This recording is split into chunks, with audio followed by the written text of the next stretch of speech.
It was a Friday evening when Daniel wrapped up work earlier than normal. He felt surprisingly upbeat and decided to surprise his wife Mia with dinner, her favorite spot. They hadn't shared real time together in weeks, both buried in busy routines, and Daniel missed her.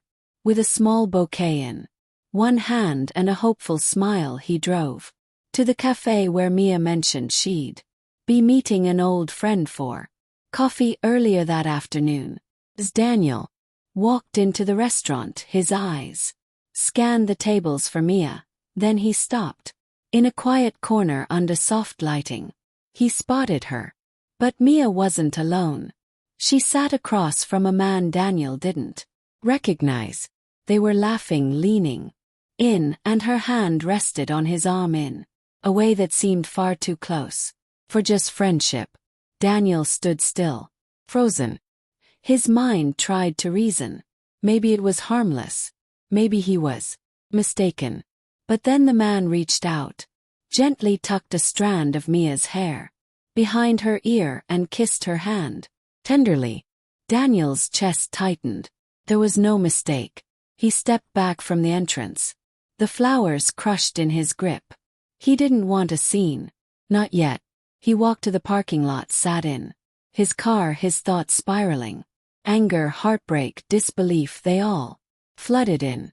How long had this been happening? When did their love turn into secrets? After a few moments, Daniel realized he needed evidence. He quietly returned to the restaurant, staying hidden. He pulled out his phone and snapped photos. Mia and the man laughing, touching, whispering. The betrayal captured in those images was unmistakable. This wasn't a fluke. It was deeper. Mia and the man eventually left together, their arms brushing as they walked to the lot. Daniel followed from afar.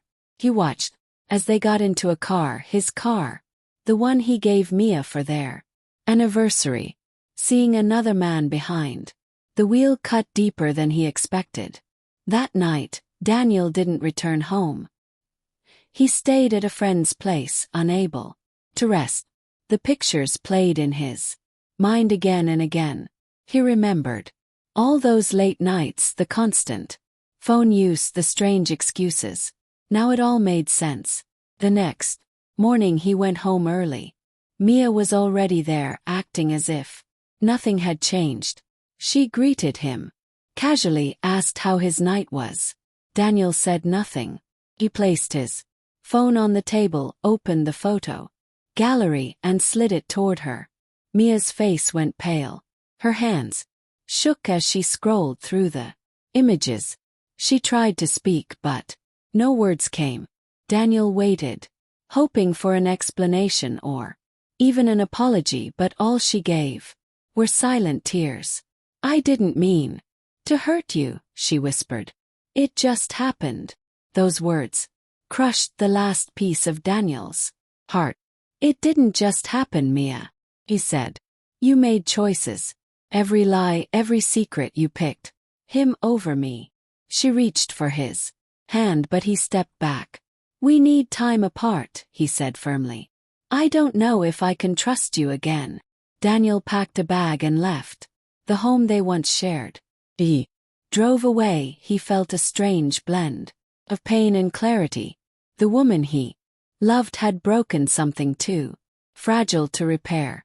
And while the future felt unclear, Daniel knew one thing for sure: he deserved truth. And he would never settle for less again.